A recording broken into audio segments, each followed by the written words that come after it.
Hello everybody, it's Sarah, and I guess today is part 2 of the 7 on Sunday duology on tropes, and it's all about the tropes I love. 7 on Sunday was created by Grace from Cheese Whizzle. I will leave her channel link down below, and I will also leave the Goodreads group link down below.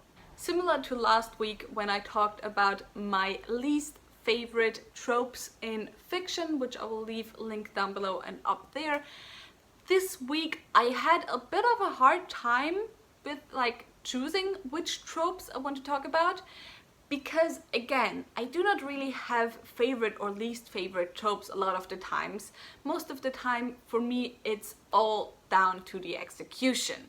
And if you have a well executed trope, I will love it. If you have a trope that's executed like a cliche, I really won't like it. And actually a lot of the tropes that I have this week in terms of the tropes that I most love are kind of either the opposites or twists on tropes that I talked about last week. So let's get into it with the first trope, which is the unapologetically morally grey main character. The main character that knows they're not perfect, not even that they're not perfect, but that they do things that are morally just not okay, but they have their goals and they just want to get to them and they do not care. And the example I have for the trope is Jude from the Folk of the Air series by Holly Black.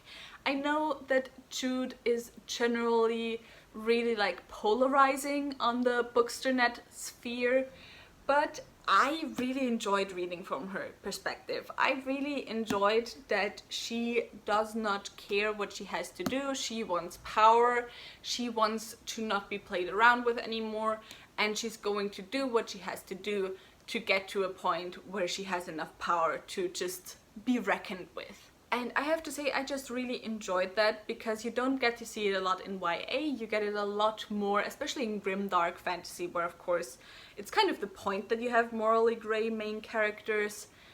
But yeah, I really enjoyed that. For the next trope, I'm not even sure if you can say it's a trope, because you definitely don't see it a lot, and that is mothers, especially main characters that are mothers.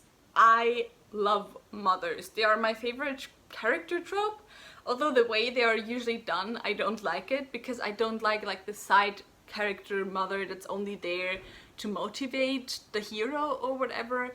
But I love the mothers that will do anything for their children, and the example I have for that is the 5th season by N.K. Jemisin, which part of this story literally follows a mother that goes after her husband who killed one of her children and kidnapped the other. And I don't remember a lot about this book actually, I need to go and reread it. But yeah, mothers. They're kick-ass, they're amazing, and we need more of them. Next is another trope that we'd have plenty of chances to see in fantasy, but we don't see enough. And that is kind of the daydreaming princess that has to grow up and has to just become politically really savvy and just has to become cold-hearted to the nth degree. And two examples I have for that are Sansa from A Song of Ice and Fire by George R. R. Martin. Love Sansa, love her development, where she is at the beginning of the book, where she just loves all the typically feminine things. And it's not that she stops loving those things, but that she kind of has to move on from just daydreaming about her prince or her knight in shining armor, and she has to start being able to kind of navigate the political landscape. And the other example I have is Mala Wolfblade from the Hydron Chronicles by Jennifer Fallon. She is very much a similar character. The whole first book is literally the story of her turning from starry-eyed princess into a cold-hearted bitch, and I love it. It's so amazing. We need more of those characters. And this is kind of also the flip side of my most hated trope of strong female character, where these are the strong female characters that I love to see. The next trope I love is a trope where the characters are quite often called Mary Sues, but they're not actually. And that is the kind of the chosen one character, the completely overpowered character, but where you see that character struggle, and where you see how that character, because of their strength, is so removed from everyone else, and how they still need everyone else to keep them grounded and so on. I just love that character. And first of all, an author that has that in pretty much every single one of her series, I think, at least the high fantasy series, is Anne Bishop. And the character that I'm gonna talk about is Belladonna, who is so incredibly overpowered, which is why she was incredibly isolated during her childhood and her youth. She still has the people who believe in her and who trust her, but it's hard for her, and you see her struggle with kind of not being normal in that way. By the way, the Black Jewels also, literally the entirety of the Black Jewels of the original trilogy is about the main character and her dealing with being so incredibly overpowered. And then also, of course, another character that fits into this trope is Rand al'Thor from the Wheel of Time series by Robert Jordan. I don't like Rand al'Thor as a character that much, however, I do love his struggles with his power and just kind of having the chosen one trope, but the chosen one not necessarily like fighting and struggling with the fact that they're the chosen one, but just struggling with their power. I just love that in books. Then a trope that I'm sure I don't have to talk about a lot is the found family trope, and I chose as an example the Black Jewels series by Anne Bishop, where again you have this very much overpowered main female character, but you also have her found family. Part of the story is her kind of divide from her blood relatives and how they never could accept her as she was, and her then finding the people that she can be herself with. I don't think I have to talk about why this trope is amazing. I think everyone loves found family tropes.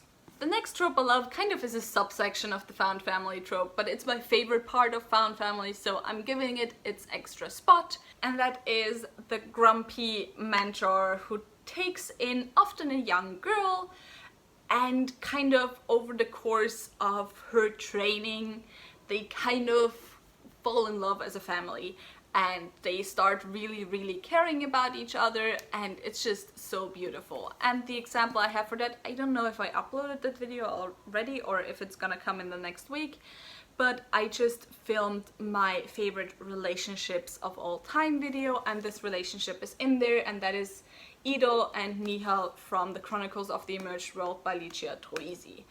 And so I don't know, I'm gonna talk about that relationship a lot in the other video, or have talked about it. So if I have already uploaded it, I will link it down below and up there, and if not, then I can't, obviously. But I just love that trope. I love the mentor and student dynamic, especially when you have the grumpy mentor who kind of gave up on having a family and everything and doesn't want to show how much they love their student, and it's just so heartwarming and cute. And then the last trope I want to talk about is a twist on the kind of enemies to lovers trope, but I call it rivals to friends. And a lot of times that's very much in a school setting, and it's the type of trope where you have two characters. One obviously is our main character, who a lot of times is the underdog, and then you have a character that's kind of the shining student, the perfect student who can do everything. And the two of them clash constantly, but because they clash so much, they get to know each other really well, and they kind of start grudgingly respecting each other, and then they have to start fighting together, and because they clashed so much as rivals, they're like the perfect fighting partners because they know each other's style and they can complement each other's perfectly, and then through fighting together they turn into friends, and it's just the most beautiful relationship ever. And the example that I have for that is Spencer and Jorgen from Skyward by Brandon Sanderson, and I'm also not gonna talk about this too much because I think I also put it in that video of my favorite relationships of all time.